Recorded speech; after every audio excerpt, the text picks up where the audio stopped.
So today I'm with Michelle Teheux. It's so good to see you, author. Let me just let you introduce yourself. You'll do a better job than I will. Oh, okay. Well, Shelter Who I write Untrickled. I also write the indie author, but my primary Substack is Untrickled, and that comes from the fact that trickle down is a myth. Nothing actually does trickle down. I mean, something's trickling down, but I don't think it's money. Yeah, that's the case. And I was a newspaper journalist, including a editor of a small community daily for 30 some odd years. And since then, I've been doing Medium and now Substack and writing books. I'll do a super fast, Yes, super fast they're wonderful. thing. Trailer Strap Park Wolf was really good. Strapped is I've read that one. non-fiction. It's kind of just it's a lot of it's essays that I've published in the past, just some updating, and it's about the fact that you cannot actually pull yourself up by your bootstraps. You can give it a try and see how that works out, but that used to be a term saying to do something impossible. People knew that, of course, you can't pull yourself up by your bootstraps. That's physically impossible. But Yeah. now it's morphed to like, oh yeah, you can, and like that's because our whole society has this tendency, in my belief, to say, oh, you can get things done if you just try hard enough, if you just want it bad enough. You need to manifest it. You need to grind harder, and I'm telling you, that is not the case for most of us. And that's this ties in so much of what I'm talking about with people lately is tying in. And you had an article the other day, and we were just going through like the death of local media, and like said, and I want to talk to you more about that, your experiences with that, because just like the local paper and just local reporting, we used to just have the paper of telling what's going on in our community, and it was just so important. And you could develop together and feel closer as a community. And it's just going away, and we're getting like just the conformity, the uniform news, and it's just a real heartbreaking thing. So I just want to explore your thoughts Oh, on this. nobody is covering local news. Well, let me tell you, probably about my job as newspaper editor ended in 2015, so it's been a decade, and I'm not at all over it. I'm still very bitter, but the thing is, I remember probably like 20 years ago sitting there and I was looking at our subscription numbers and they were just going down, down, down. And I looked at those and I thought, I just don't know what's going to happen. And everybody I talked to about this, the whole industry was talking about it, of course. And everybody just always said, oh, you don't have to worry about it. Something will replace it. It's just like cars replaced horse and buggy. Like, yeah, it's not the same thing though, because something did replace horse and buggy. It's not like we got rid of horses and buggies and we never invented the automobile. We replaced it with something that worked arguably better. But with newspapers, nothing actually has replaced it. And for all the people who say, I get my news online, I've got news for you. The news does not spontaneously generate on the internet. Somebody still has to collect the news or at least make something up. It does not get there on its own. So the problem is no one is actually doing the primary news gathering at the local level. You have national and international reporters, but you don't really, in most towns, most of us now live in a news desert. And even if you live in a place like, I don't know, New York City, you've got the New York Times, but I don't know if New York City even has more localized content because there's a lot of local things, I'm sure, even in a big city that you're not getting. So the local papers will tell you that the high school is having a school play. Here's how to get tickets. Here's the kid that got a winning touchdown in the big game. Your city council voted to raise the flush tax, or there's a new business moving into that empty building on Main Street. We did all that stuff, and now nobody's doing that. Yeah.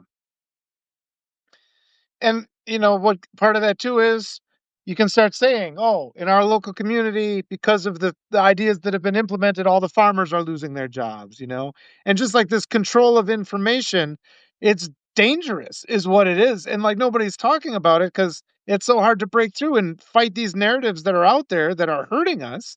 And people deprived of information, they make bad decisions when they go to vote.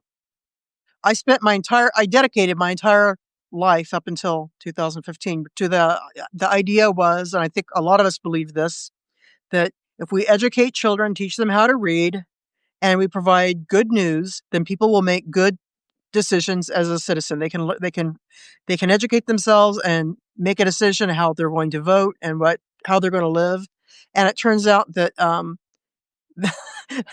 Turns out that doesn't work quite as well as we thought because the minute we took away mass the minute we stopped all watching kind of the same thing, and this was true of your local newspaper, but it was also true of your local TV news, and it was true of sitcoms.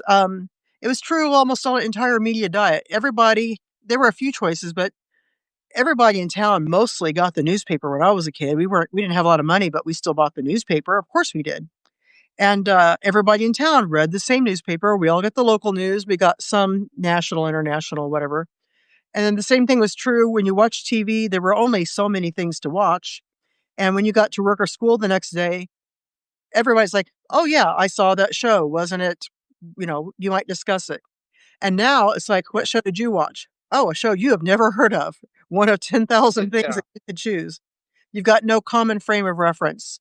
People don't feel unified as a community or even as a nation. Uh, we aren't seeing the same things. Aren't you always amazed how many times you talk to somebody casually? It turns out they don't know something that you think is like a three alarm Yeah. piece of news. They're like, huh? Yeah. No idea. Well, and what you're talking about too, because everybody always complains about the United States is divided, but nobody seems to do the extra step and say it's all deliberate. And if the result, it's a direct result of all these choices that we've made. I mean, some of these, like you said, growing up, and it's like I'm old enough to remember these things. You get the paper and you hear about so and whatever was going on in your town, and you felt connected, and it doesn't exist. And it's like I guess my kids don't know that feeling because they never had They that never growing knew it. up. So it's kinda up to us. Yeah, so it's up to us to tell them it doesn't have to be like this, right? And I think it ties into a lot of things, though. It's like it does make sense when you're if you just have like if you were like evil, like from the viewpoint of somebody who's evil, controlling all narratives is how you maintain your power. You keep the people divided. So So, what would you exactly do what's going on, it kind of falls. Go ahead. if you were a millionaire and you wanted to control information? What do you think you might do? Hmm. Huh. Maybe you would buy the Washington Post. Maybe you'd or invent a or platform Twitter. Yeah. Maybe you'd invent a platform in which you can silo people into, like, narrow interests, like Facebook and Instagram. Maybe you would buy an existing one like Twitter. I'm never gonna call it X.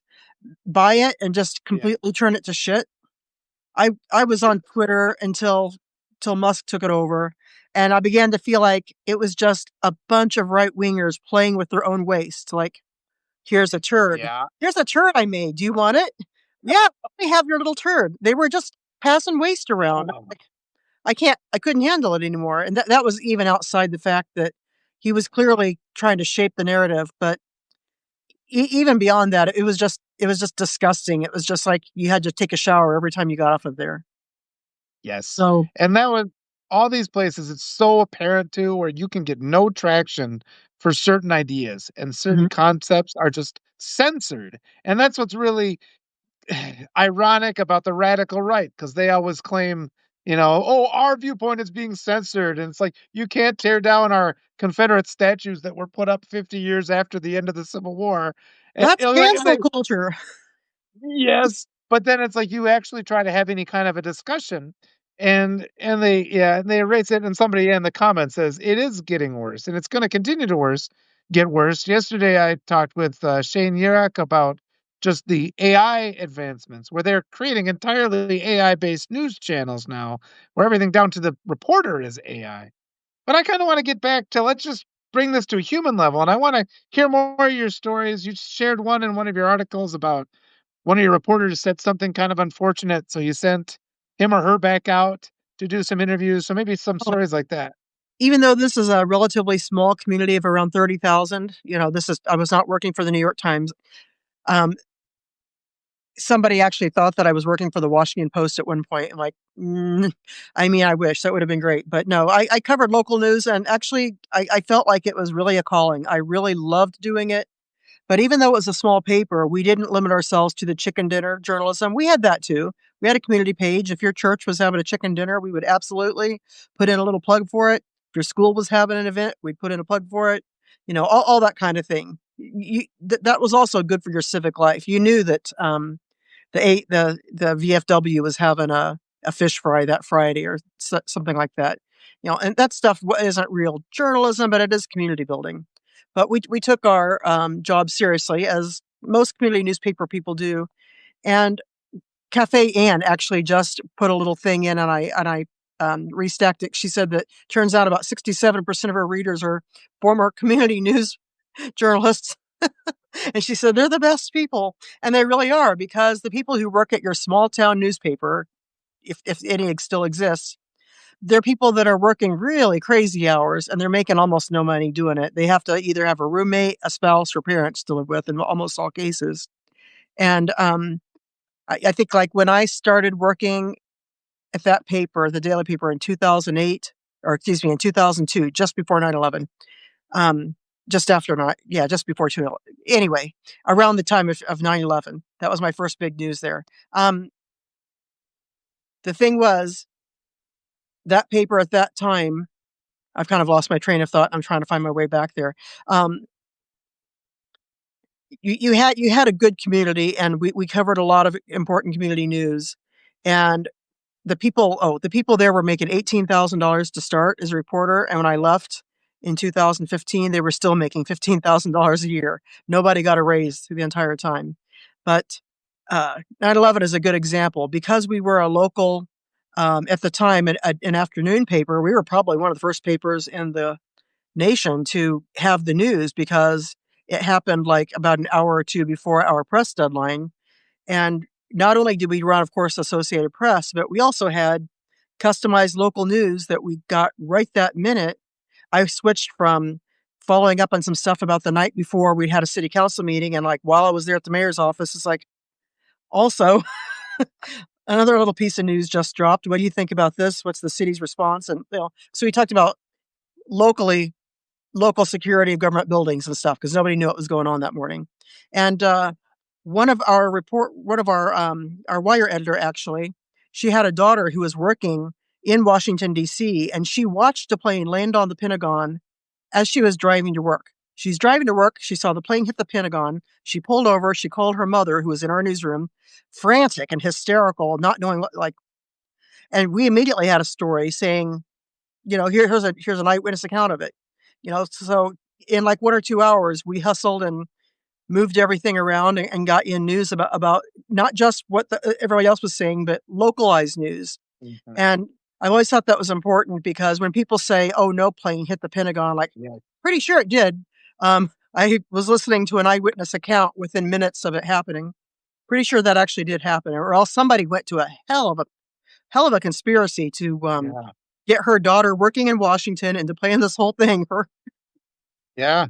What you're saying on so many levels is so important, and I think the security aspect of this, because yeah, if you have all these established areas, all these reporters in various places, they can all look at something and have their own viewpoint. And it's through that diversity of perspectives that we can get together and have the truth.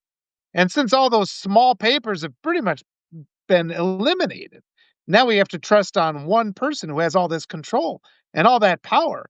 And I guess everything in the United States is always framed in profitability, as in, the underline is whatever's profitable is right. But it's like, is it, I mean, if we've sacrificed our access to accurate, actionable information, I mean, it's like the national news, the way they report, for example, an assassination attempt. What does a reporter who was at that scene have to say that's different? And because it's like it's just so easy to fabricate narratives in the system that we have now. And we always tried to find the local angle, like 9/11. The local angle was somebody from our town witnessed the plane landing on the Pentagon. The local angle was our local courthouse immediately instituted a whole lot of special security steps, and there were all kinds of things like that.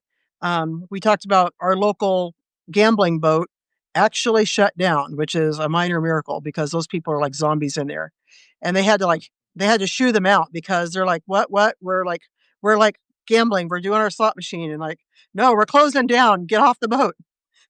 Those just little things, and like little things that, and not just our town, but every little town probably was doing their own version of, this is how this national, international, world thing is affecting our little corner, and also here's how it's affecting everything else. But you made a reference to a different story, and that was we actually had a serial killer, and we didn't get a whole lot of murders because again, this is a small town surrounded by cornfields. There's a bigger city across the way. We're not far from Peoria, and Peoria does have more of they've got more violence than we do, for sure. But uh, one day, right before press time, we found a lady, and she was a person of color, which is not very common because this is a rural community of mostly came from farmer stock. When black people moved up from the South, they largely would go to places like Peoria, not communities like mine, because there were at the time almost no jobs for people coming in. So, and there is a racist component to that too, but primarily it's just we didn't have that type of jobs here that would draw people.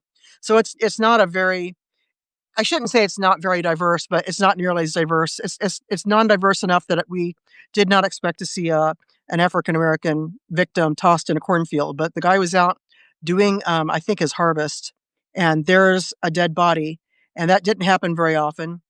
And I, I'm not the only person who did this, but a lot of us right away thought this kind of reminds us of a couple of other things we've seen happening across the river. Like I think we have a serial killer. And we did. And he's in prison. He killed, I forget how many people, but one of the people in the newsroom said, she's just a crack whore. And I still remember this lady's name. I'm not going to say it because I don't want people Googling and branding her a crack whore. I, but yes, his victims were prostitutes. If you've got the taste for serial killing, who you go after, you very often do go after prostitutes, unfortunately, because they think that people won't miss them. And sometimes they don't for a while. These are people that may not be living lives where they show up at a 9 to 5 job every day or something, and they can get away with it a little bit more easily if they're choosing homeless people or sex workers or whatever. So anyway, so he made the comment, oh, she's just a crack whore. And I said, she's somebody's daughter. Like, I don't care if that's what she's had to do for a living. I don't care if she's been having a difficult lifestyle. She's still a human being. And so I made him go and talk to her parents. And I think that's a story that I don't think anybody else did, or if they did, it was because we found them and reported on first. Because there's all different ways you can cover a murder, but one of them is just police said this, police said that. Another is you can, Peoria probably did more of talking to people who were living on the streets to see what they knew. That wasn't us. We just had one or maybe two of the bodies actually were had a Tazewell or our county's connection. But some of them were dropped here, and at least one was dropped here, and there were some other people who had some roots here. So we covered it. All the different law enforcement got together to help solve this serial murder, which they did. But we helped humanize at least one family that was going through this because, yeah, she was a crack whore. She was a daughter. I can't remember if this particular person was a mother, but, something went wrong in her life, but she's still a human being. And that story needed to be told. And that's something I always tried to do as much as possible is I'll tell you another one that we actually made international news. I noticed an obituary for someone. It was a Hispanic gentleman from, I don't remember, but someplace out west, and we're in the Midwest. And he had died, and holy cow, this guy died in the prison, which they never wanted anyone to die in prison. And we wanted to cover this. And initially the reporter didn't want to because she said, he was in the prison here, but he wasn't from here. He has no ties here. Like, something's not right. There were several things that seemed not right about it. And long story short, he died. He was put in prison for something financial, some pretty minor white collar crime, not a capital crime. He was only supposed to be in prison for a few years, and he died in prison because he had cancer. They knew it when they put him in, and they didn't provide him any chemotherapy. He died with trace amounts of Tylenol. That's all they gave him. And we were able to talk to his cellmate. This took some serious reporting, even though we were a small paper. We talked to his cellmates who heard the night he died. He died in agony. We talked. The coroner went on the record with us. He was dead and stiff when they finally called, but the warden insisted that nobody dies in prison, so he forced them to start an IV, put him in the ambulance, and take him to the hospital, and then declare him dead. There was all kinds of horrible stuff. Like, why was he not getting any medical attention? It was a terrible injustice, and that was just because the little paper where he happened to be this where the prison was where he got imprisoned, wondered why did this guy from this place die? Something's not adding up. Let's look into it. That was and once we've uncovered it, everybody else covered it too. That was many years ago, but even small papers, people Yeah. think that we're just covering the chicken dinner. Is like, no, we're covering serial Yeah. murders, people dying in prison of maltreatment, and I mean, I'm not gonna like list all the great stories we did, but we did some great ones, and now no one's doing those. Those kinds of things are still happening. We don't know Yes. they are. It's happening without us knowing about it. And I guarantee you, in your town, there's shit going down and nobody knows about it. Yep, and it's so important because we see this on the national news. Somebody is killed or died, and then the news immediately vilifies their character, like the example that Mhm. you mentioned. And there's no and without any kind of local representation, we can't. It's really hard to push back against those false narratives, and we're seeing that these just hostile viewpoints imposed on people. And the other side of that is these institutions that are abusing people are allowed to keep going. And the way it seems to be set up now is they've taken away basically, you just all the small papers and stuff, they went out of business. That only the only people that serves are people that want to you know perform acts of evil in small communities. We don't have any you, and it's from the beginning, the foundation of this country, the importance of a media, just Oh, yeah. as another branch that holds everybody else accountable. The And First that's Amendment. There's a reason it's the first one. I feel like everything else comes from that. Yeah, and just the accountability and the willingness to ask questions, and we're seeing more and more of this pressure to not even ask questions. And I know the other journalists and writers and things that I've talked to, we're all pushed to the fringes no matter where you go, even on platforms such as this one. Anywhere there's always seems to be an effort to silence those kind of independent voices who have the alternative viewpoint. And it's like at what point did the American people decide it was in their best interest to just listen to what the United States government released as, a press release on an incident and just never ask any other questions beside that? And the people who are in the Washington press corps, they're afraid to ask a big question because you know what happens if they ask a big uncomfortable question? Yeah, they get They're out of released. the press corps. Like this happened, of course, at the Pentagon with Pete Hegseth deciding to um, force all the reporters to either agree to be muzzled or to walk away. And they, I think, all walked away. I think, like even like the Newsmax people were like, "This is actually too authoritarian, even for us." Yeah, But so then nobody. It's like, well, what good is it to be? I understand the dilemma. What good is it to be a reporter if you're afraid to ask questions?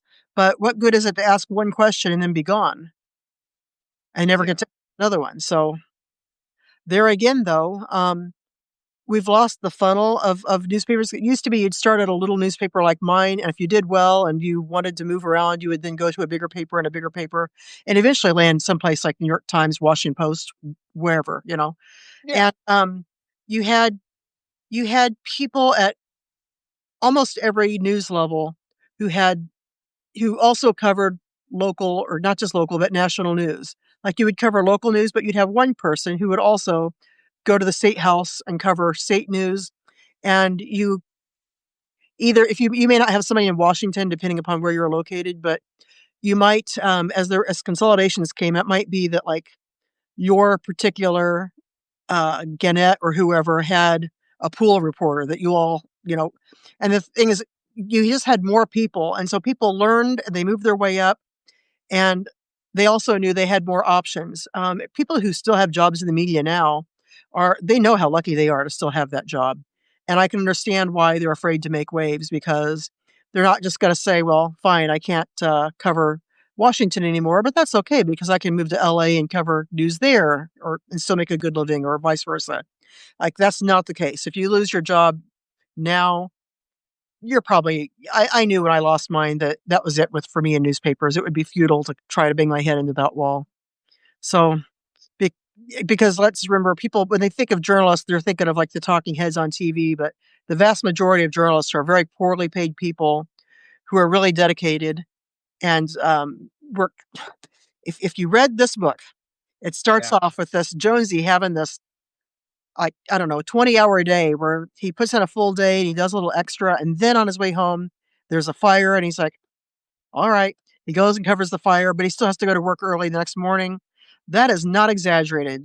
Anybody in local news has had a day like that. You just work your ass off. You work around the clock. There were so many times I would sleep in the newsroom to catch a little cat nap or something. There was one day I came in at 5 a.m. and finished up the next morning at 3 a.m. And I mean, I was busy the whole time. I couldn't spare time to stop to eat. There was so much stuff going on. There was a little crisis, and oh my God, I'll never forget that. And then people talk about, how terrible journalists are. I'm like, we're pretty damn dedicated, actually. Yeah. And I would go back to that job if there's somebody with a big, big pile of money said, "I am going to start a local newspaper and do it right. You want to come on as editor?" I wouldn't even have to think about it. You bet I would. Best time of my life. I see Oceana joined in. Nice to see Hi, Oceana here. Anna.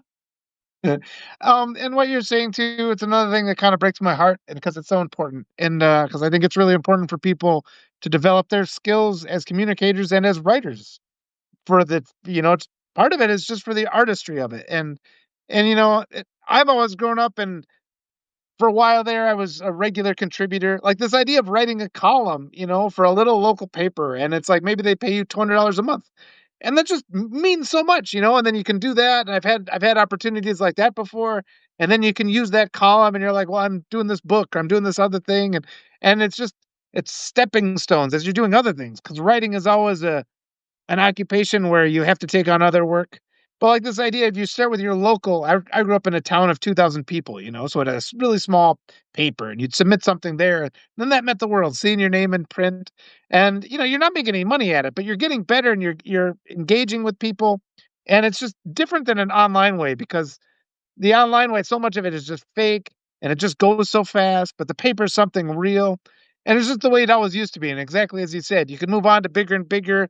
And but it's like your city of 30,000 people and people are still only getting paid like $18,000 a year. Is that what you said? Oh, yeah. So Yeah. and writing is just that kind of thing. It's this sacrifice, but you're getting closer to truth. I think the people that are writers, it's not you're not doing it. It's a calling because you want to know what's happening, and it's yeah, there's ways to go out and make a lot of money and cheat people and whatever, but it's like writers have this noble spirit, and it just upsets me that we don't really have a mechanism anymore where writers can develop. I mean, there's online portals and things like that, but it's not with the care that there used to be coming up through these papers. So, what are your I thoughts? used to sit there with the reporter and go over a story line by line. I mean, they weren't always right there, but if they were new, I try to do it. And they would write the story, and then I would say, change this, delete that, ask this question, come back. Um, and ask questions like, did you talk to the other side? Oh, this can't run until you talk to the other side. And they would learn, because people didn't do this job for any reason except that they cared. There was no other reason to do the job except you thought you were serving your community and democracy. And the other thing was, you learn to be edited too. I didn't want to write anything without being edited. 99.9% of the stuff I write now is unedited by anyone but me. And I'm a pretty decent self editor, but nobody's a good self editor. I would benefit from having an editor. I don't have one, obviously. Most of us don't, unless you're working for like a multi member Substack. I guess there's a few of those up there, but I know that beginner writers are usually like, here is my beautiful masterpiece, and I don't want anybody to change anything because I know it's perfect, and uh, I will take a red pin to that. Yeah. And then a beginning writer doesn't like that. But once you have been edited a few times, you realize, wow, I sound a lot smarter, or oh my God, that was a hole I didn't realize I had, or oh, I Yes. misspelled the guy's name. I There's so many things that you learn from being edited. It makes it and editing other people makes you a better writer. And newsrooms were just places. If anybody's read Stephen King's book on writing, he gives an example of what he learned working as a high school as a news reporter. He gives like an example of some text and how you can like mark it up and like get rid of half the words and get rid of the passive voice and all these different things and end up with stronger writing. That's true of any kind of writing. I don't care what kind of writing it is. Every kind of writing really ought to be edited, and it's always hard to get used to being edited, but If you're a good writer, you like it because you end up with something better. Yes. I want to draw attention to Oceana's comment. She says, "Also, Michelle, you are beautiful." So I thought that was a nice thing to. Oceana, you are way too kind. But and it's true too because I mean, even people think of editing and they think grammar, but you could be like the best student coming out of college and turn in something that's grammatically perfect, but it needs to be edited, and exactly because you said. And we don't understand, we don't know about these unconscious biases that we all have, and that's Oh, the point yeah. of editing. And that's the other thing about the loss of newspapers and local news in general is that, we all had different opinions. I was more liberal. I had at different times, I had a evangelical sort of Catholic guy with a huge family, very, very, very conservative. And I hired him knowing that's what he was. One time I had a city editor who was even more liberal than I am. However, she had a really unique take on gun ownership. She was buying a gun. Like that was just it was a different combination. I mean, people don't fit into exact characters either. I mean, we're all a little bit different, but um, I had at one point a young gay black man, which was very unusual because, again, Pekin doesn't have all that many black people. But they do have some, but it is overwhelmingly non-diverse. I had a lesbian lady. I had a couple. Actually, I had a fair number of LGBTQ people, but just because it's not that I sought out them necessarily. I was always looking for the best writer, and I didn't care. I didn't care if you were young, old, gay, straight, black, white, whatever. I didn't care as long as are you good at this and is this what you really want to do? Will you work hard doing this because we're not going to pay you very much? Are you going to find it inherently fulfilling? And I ended up with a really diverse staff, about as diverse as you could have for such a small staff. And it became very surprising to me when I had to look for jobs outside news to find out other people don't hire the way I do. Number one, they work through HR, and I didn't. For most of my career, I didn't even have access to HR.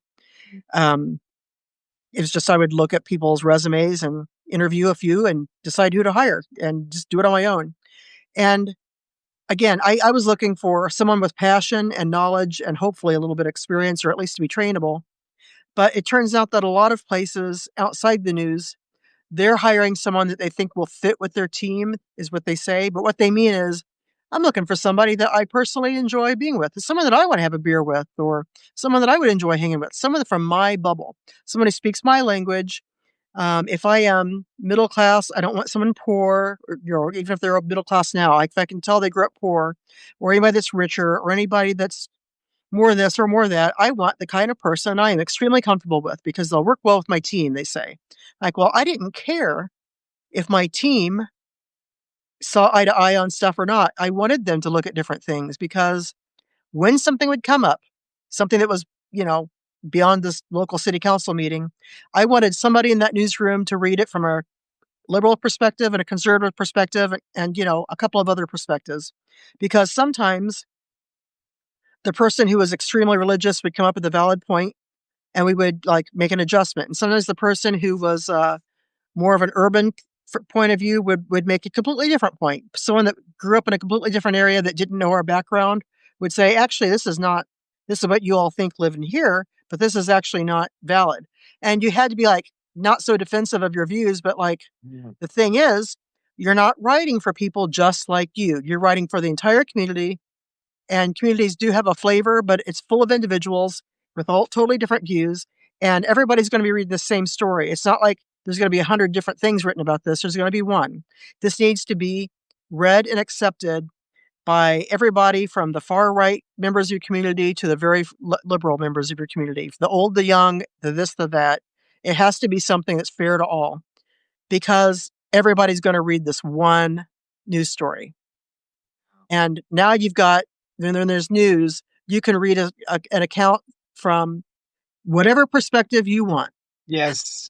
Oh, what a great point. What a great distinction. I see Nick just showed up too. Great to see Nick again.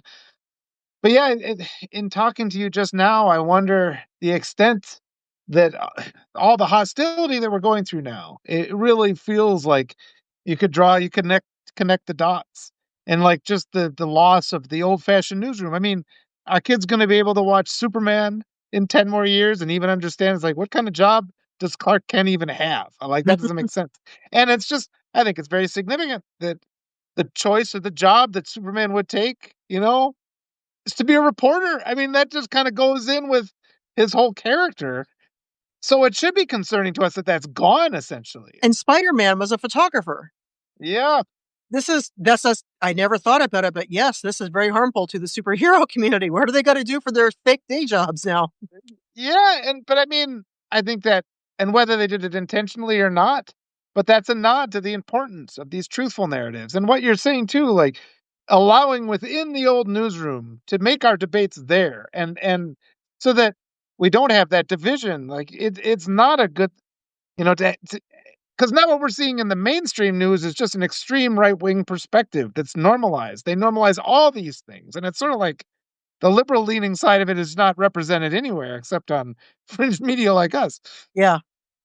And yet they still talk about the liberal media. I'm like, where is this liberal media? I would love to go get a job there. Show me where it is. Yeah. Oh, no, what a level. I mean, this is kind of blowing my mind because there's so many things, but I just remember growing up and it was like you that wonderful process where you'd submit a story and you'd make a little bit of money of it. And it was just like, yeah, the continuing development. I worked at a couple little I mean, I worked for a publication in Peru where I was going around and reviewing the restaurants, and this was just a wonderful time where and then you could kind of promote it. They'd always be like, oh, so half the compensation for that was they just give you a free meal. And that's basically all I'd get from these articles that I wrote, but it was worth it because they were all these wonderful gourmet restaurants.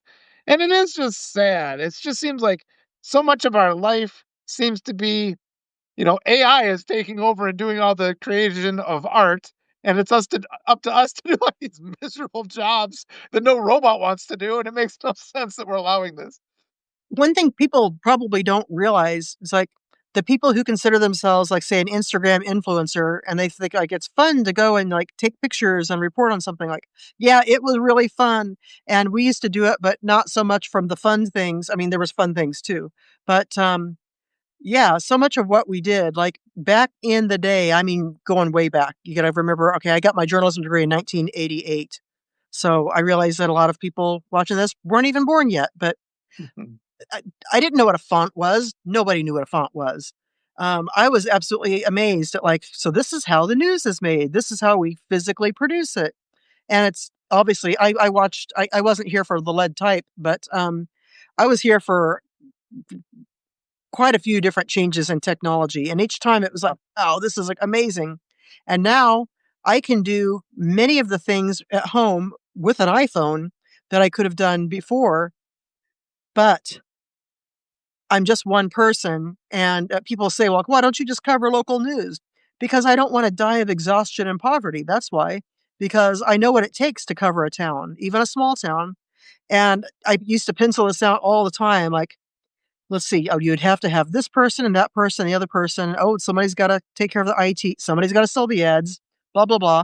And I couldn't figure out a budget for less than, oh, at one point, I think I figured out like maybe you could do it for $300,000. I don't have $300,000. If I sold my house, I would still not be anywhere near able to start a newspaper.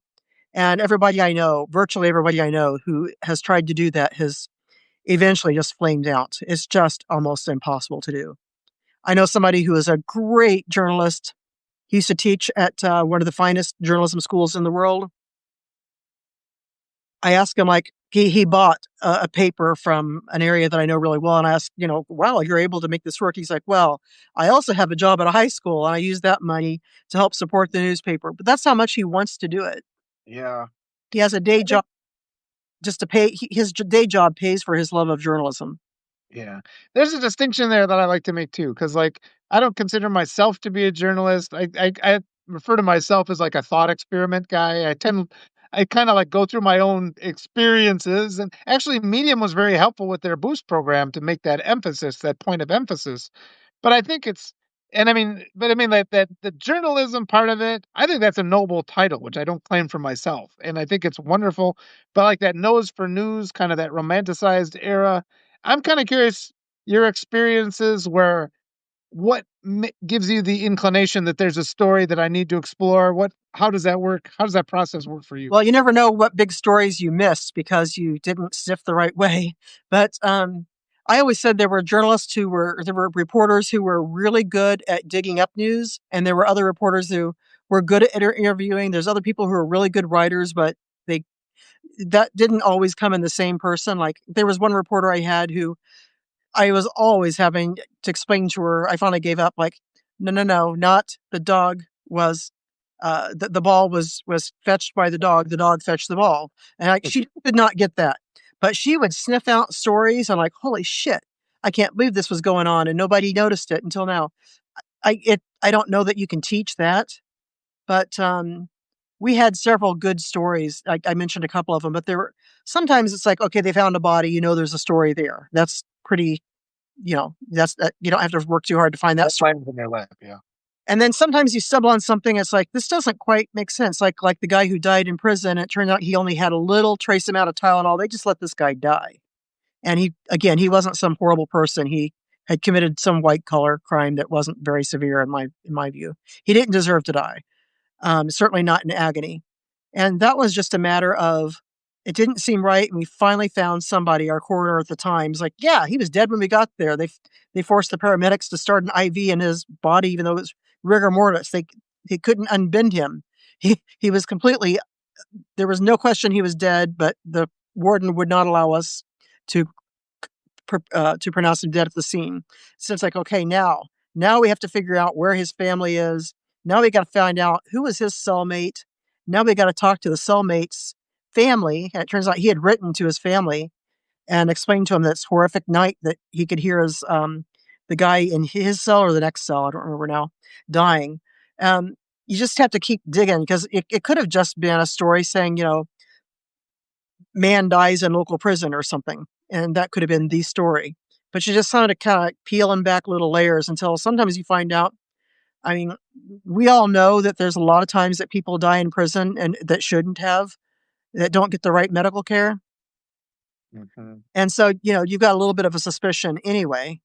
Yeah. But, and the other thing is, if you're in your community and you're continually writing about things and not just printing the happy news, but people will come to you too. And one of the most amazing, this is a local story, but God, this was so exciting for me. I missed this stuff. Um, it was the day before Thanksgiving, and we found out through a way that I will go to my grave never revealing. We found out that the mayor of our town, who was, I try not to speak ill of the dead, but he was a doofus. And he ended up getting elected through weird circumstances. And he was obviously had a problem with drinking and gambling. When he ran out of money, he took the city credit card and he went on the gambling boat and went gambled with that money. Boy. And, Yeah. he didn't know he was under suspicion. And we found out that he was being investigated by the state police, not the local police, of course. And so we basically called him up and like, well, give us a comment because we turns out you used the city credit card for gambling. And he was shocked. And the thing is, we talked to the person at the state police just as he was getting ready to go out of town. And this was before everybody had a cell phone, by the way, just before he's getting ready to go out of town for the holiday. And we got confirmation on everything we'd heard.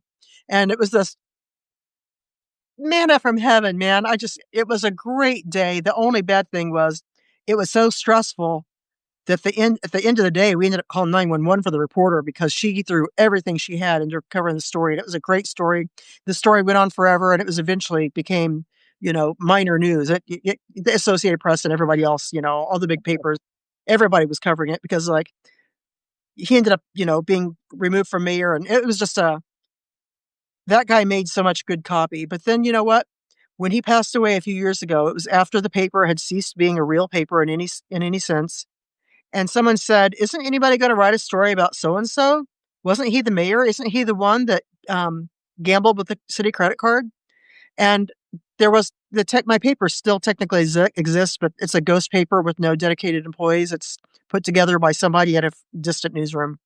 Uh, And nobody around here realized that, yeah, that person was the mayor. That was the mayor that it was such a big news story. It made national news because it was so, who uh, used a city credit card to gamble.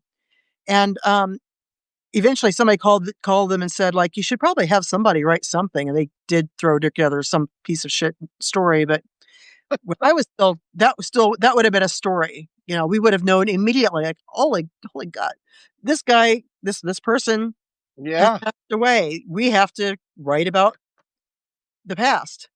Nobody does that anymore. So many things are happening, and periodically I learned that somebody has died that I'm like, holy cow, that person died. And it wasn't, nobody even knew about it unless they were close to him. They didn't know. It's like, it's a fairly prominent person, and yet only his inner circle knows he died. We would have done a story on that. And that's interesting too, because you become like an archivist for the town. You become like the town historian. Oh, And, yeah. like in the same sense that a librarian is like, oh, this is some things, and you can go in and you ask a question to the librarian and they can direct you. A newspaper person who's been in that role for 20 or 30 years, they can tell you these things. And then those stories, like they connect you with the history of that town. And I had Oh, another friend who talked about, you go into these places, and then like the new department store, so it's got no continuity, it's got no history. It's just this, and like a lot of the new buildings, they knock down the history, they put up the new ones, and everything is just like single serving. And we're all like living a single serving life now, and like we're losing like this rich part of our history. I want to know though too, like if you guys break a story that becomes AP coverage, do you guys get any kickback from that, or there's no compensation whatsoever? no, Okay, so not that's a another thing. not a penny. We paid, oh God, back in the day, this is off the top of my head, this may not be accurate, but I think our little paper paid something like $30,000 a year to have access to AP. And I was wanting to get rid of it because we needed the money for local news, but we really couldn't because otherwise we didn't have access. There were a couple of ways I thought we might get around it, but to get all the local or all the national and international news and to the sports news, which, the national sports news, there really was no way to do it other than AP. And then I saw an appeal somewhere online where the AP was asking for donations to help run it. I'm like, there was a day when it was a huge moneymaker, and now they're begging for money just like the rest of us are. But yeah, it was very expensive to get AP, and they would either pick up our stories if they were newsworthy, or if it was a big enough story, they'd send somebody out to do it. But eventually, it got to the point where they would just pick ours up because they didn't have anybody either. And I knew somebody who had worked at AP, and he ended up quitting and doing lawn care instead. He said the pay is about the same, but the stress is a lot lower. Yeah. And then I've seen too where they'll run your story, but then they don't even give you credit for it. They won't even give you a link. And I've seen this happen. People like Arturo Dominguez talks about this because he's one of these hardworking journalists who's like making calls and finding things that the media is refusing to report. Then he publishes it, and then they just kind of steal it, and don't give him credit for it. Like In the cases where these, they pay attention at all. Go ahead. I used to hate to do this, but sometimes you did have to say, you know, if it was a breaking story and you could not get it yourself and it was too important to ignore, sometimes you would have to say, you'd grit your teeth and you'd say, according to that other newspaper. Yeah, yeah. But I remember the much bigger newspaper across the river. Of course, they saw us as the redheaded stepchild. And when this mayor that gambled, they had no way of getting the story, and I was cackling with glee the whole day. I'll admit this. I'm like, this other paper is gonna shit a brick when they see what we've got. I mean, we were just like, it was really, really one of those saddest. It was a highlight of my career. We really loved it because the way that we got this story before it was even official. I mean, it was really some good reporting, and it was also a matter of someone trusted us to tell us this was going on. But so the other newspaper, they were jealous and butthurt about it, and so they wrote a story saying that if it turns out that we had gotten the story through some means in particular, we may have broken the law. I'm like, that's not how we got it, but you will never know how we got it. Nice. But I think it's interesting too. I mean, you think of like Woodward and Bernstein and how bringing down corrupt politicians is often like the fundamental purpose of the media. And so we've lost, the local media. And basically that just opens the door for politicians who are owned by perhaps foreign entities to be at the controls of power and never be held accountable. And it really kind of feels, it kind of feels like that's the reality we're living in today. Well, think about George Santos, and I'm going by memory here, but all the bad things. You remember who he is, the guy that, Yep, yep. yeah. He just Uh, got pardoned. Yeah. yes, which is another crazy thing. But it turns out everybody's like, well, how could we not know that he was such a, basically a charlatan? Well, if you'd read the local paper from where he started out, they reported, like, hey, basically, this guy's a charlatan. This guy is lying. Nothing he's saying is true. He's got a very questionable past, et cetera, et cetera. They reported all that, but nobody paid any attention because it was some little weekly paper, and they didn't pay any attention. And Yep. then he And got we elected. go ahead. Oh, I was just gonna say, then he got elected, and then everybody's like, "Holy cow, this guy's awful." And of course, Trump is like, "Oh, an awful guy? Let me quickly pardon him, because that's what I But I do." mean, and what we have to fight with these days too is if you come forward with questions about any official narrative, you're now labeled blue anon, they say, and like now you're a conspiracy, and it's misused. Like the mainstream media misuses the term conspiracy theory. That needs to be reserved for once something has been established. We've got all the proofs, we know it. If the story is just coming out and you're questioning the official narrative, you're not a conspiracy theory person. You're just doing your due diligence to find out what the truth is. Because, like what you were saying, I mean, people hide things. There's a Yeah. police report that is like, well, this doesn't make any sense. The times don't line up. I'm not a conspiracy theorist. Why don't these times line up? So, what are your comments on that? Well, not too long ago, this doesn't look so bad now, but a few weeks ago, I was bitten by a dog. You really almost can't even Oh, now, but it was really bad. It was all swollen and red, infected. And I was walking my dogs. My husband was with me, but he was with the older dog about half a block behind me. We're walking down an alley, a public right of way, and a guy with two pit bulls. He had the habit of his letting his dogs have the run of the alley. And you say, well, why did you drive? Why did you walk in that direction? Because there's literally no direction I can walk without running into a problem pet owner. And so I was like, keeping my eye out and like, oh shit, his dogs are out. So I was trying to get my dog and get out of there. I was wearing these moccasins and there's loose gravel. And I ended up stumbling and falling and trying to get away from there. And his dogs came over and I'm yelling, get your dogs, get your dogs. And he starts yelling, this is my alley. Like, it's not your alley. This is a public right of way. And he didn't pull his dogs off until both dogs were at each other and I had my arm in between them. So uh, the police officer, in his official report, which you can bet your ass I have a copy of, he claimed that my dog did all the biting. But animal control looked at it, compared the bite marks, and their conclusion, which he was supposedly basing his thing on, was that my dog did get a nip in because, of course, I have my arm in between trying to keep the two dogs separate. My dog's a little dog, and their dog is a pit bull, and I've got nothing against the dogs. Their dogs were covering dog code.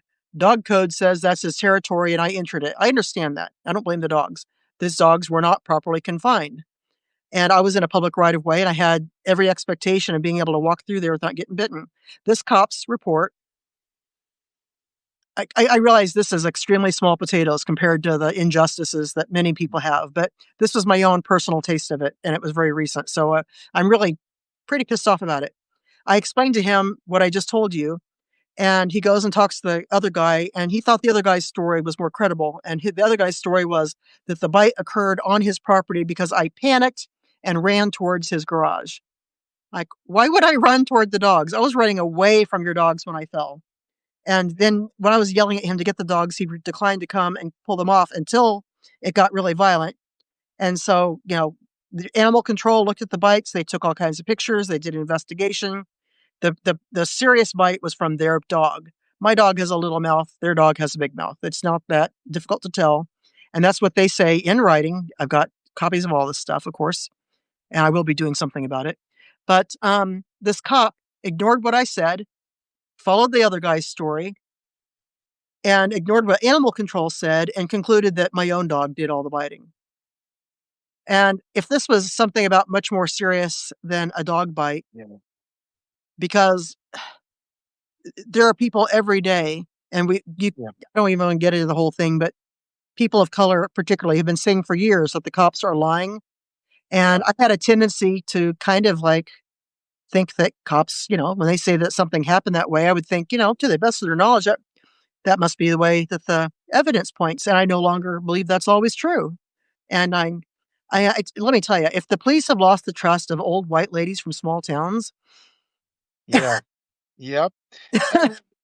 And, and it's so lackadaisical, and I have stories like this too, where they just can't be bothered to write, and they can't be bothered to write it down accurately, and then that becomes an official document.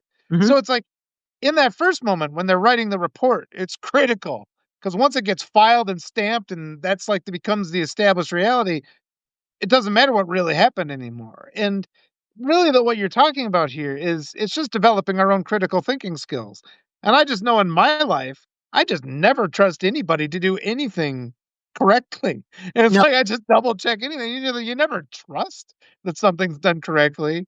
And now more and more, I get treated with hostility for just pointing out, well, that's not right.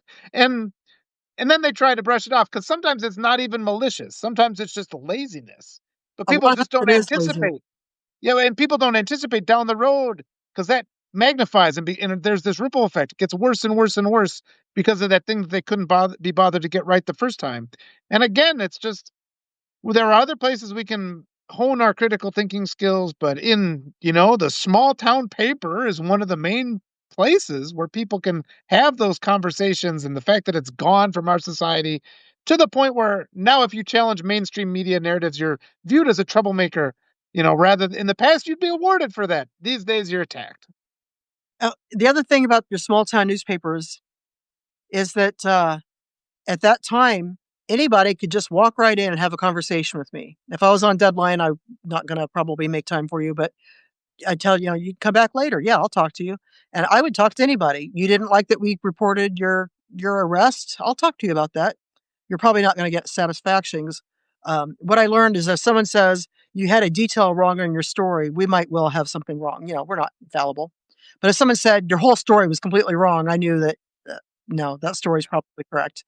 But, I would talk to people, and there were several times that I did not feel safe.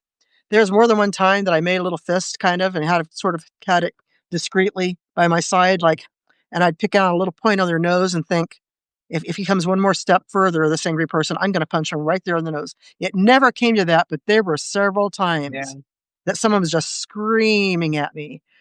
And it was usually because, they got arrested and they didn't like that we've reported it or something. Yeah. You're such a wealth of information. And I want to go back. I want to go back to your book again. The Trailer Park Rules is the name of it. You have it there to hold up. Such a wonderful book. And I mean I like these correlations. It's like a lot of our journalists are like wizards, I feel, like the fantasy equivalent. There's just things you end up knowing, and librarians are that way too. But these Yes. people that they go through all these stories and they see these stories and they see these narratives and they learn to like what pushback is truthful because a lot of people that haven't been trained in these things, somebody attacks them and they're just like, oh, I just want peace, and they back down. But sometimes we need that conflict that leads to justice, and that's something that so much is being forgotten. So I think you've got so many great stories that you can continue to share. You're sharing already. Um, Go ahead and do another plug for your Substack.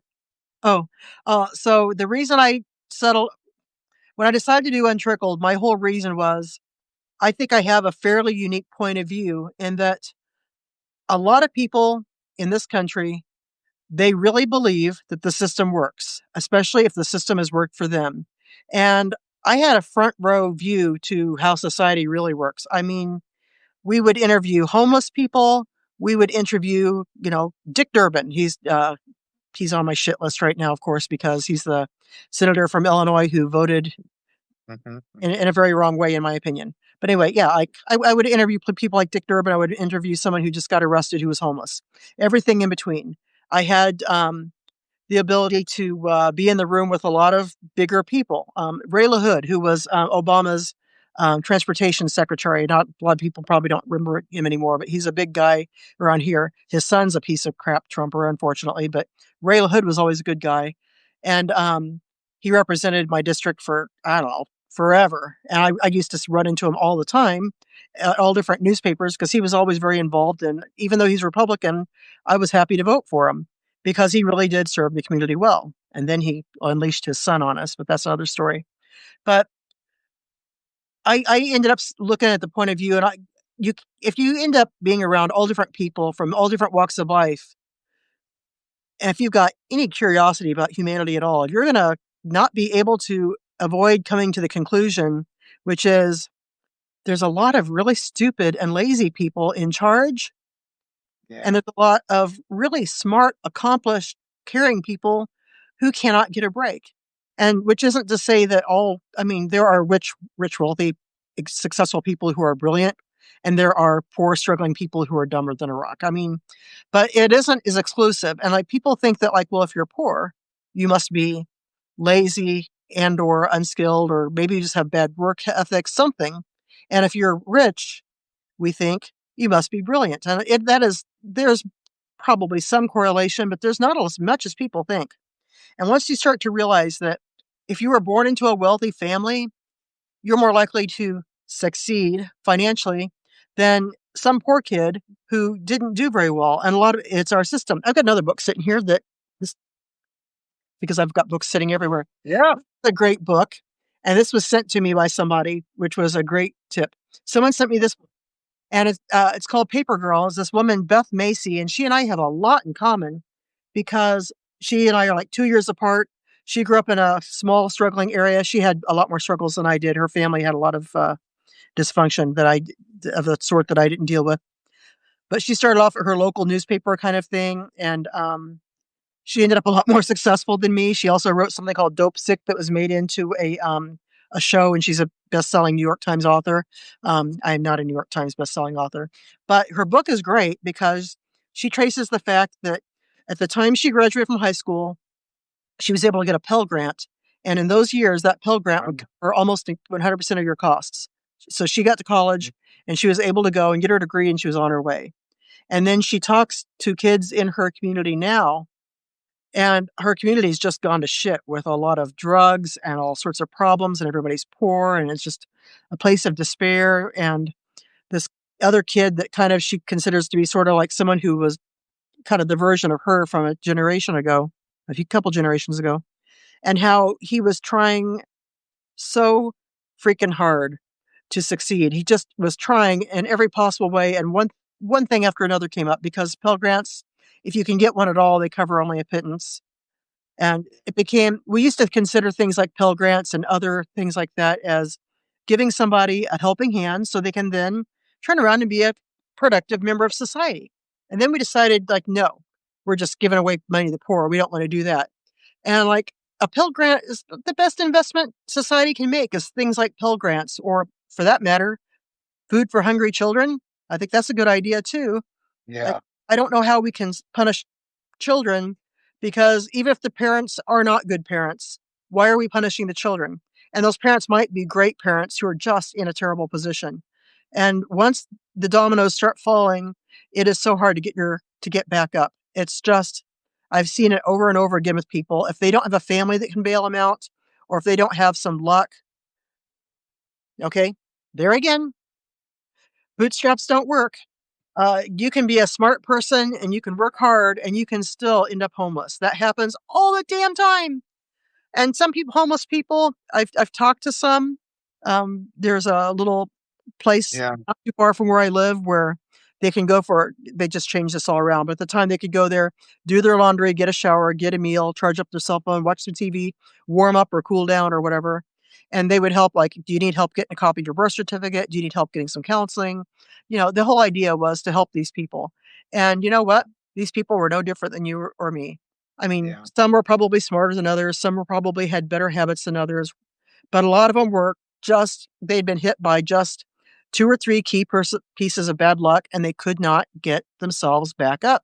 It's really hard once you fall to get back up. Yeah. And we're all a lot closer than that than we think. Oh, And I yeah. just think, yeah, the idea of just this relinquishing our control on information like has been done, and we've relinquished our ability to have critical thinking. I wonder, I mean, at what point will journalism not even be a something they offer to study at school? It almost feels like we're moving close to that point. I don't know what your thoughts are there. Uh, because who would become a journalism major now? And the thing Yeah. is, though, the skills that you have, like, even if you tried to start a newspaper now and you had plenty of money to do it, so few people have the skills. Oh my God, we knew how to get information. We knew how to dig it up. And I don't feel people know how to do that anymore. In fact, I've had people be really surprised that I would know certain things and like, how did you find that out? I'm like, I know where to look. But some people don't know where to look. They're like, oh, I wish I knew this fact. I'm like, oh, this is funny. A friend of mine, very smart, very successful guy, far more brilliant than I am. One of these people, like perfect SAT, ACT, SAT score people. He makes a ton of money as an engineer. I do not. Um, he called me one night because he was doing his taxes and he's like, how do I find out what I paid in property taxes last year? And I'm like, "Tut, tut, tut, tut, tut." I'm like, you paid on your property taxes last year. And he's like, how did you know that? I'm like, it's online. It's very easy to find. Like that's public record. You don't have to do anything special to get it. It took me 30 seconds to tell him what he Yeah. paid in Yeah. property tax the previous year. But he didn't know that was public record. He didn't know he could look online for it because that's not his business. He can design a diesel engine, and I can't do that. But Yeah. there's, you know, we all have different things we can do. His skill in engineering pays a heck of a lot better than my supposed skill in writing, and that's just the way that life is, you know. If I thought I could be an engineer, maybe I would have been an engineer and would have a lot more money to spend. But I have a feeling I would have flamed out of college had I tried to get a master's degree in engineering. I don't think I'm any less smart than him, but my mind works in a different way. Yeah. Well, it's a different calling, and I Yeah, really appreciate you. We're out of time.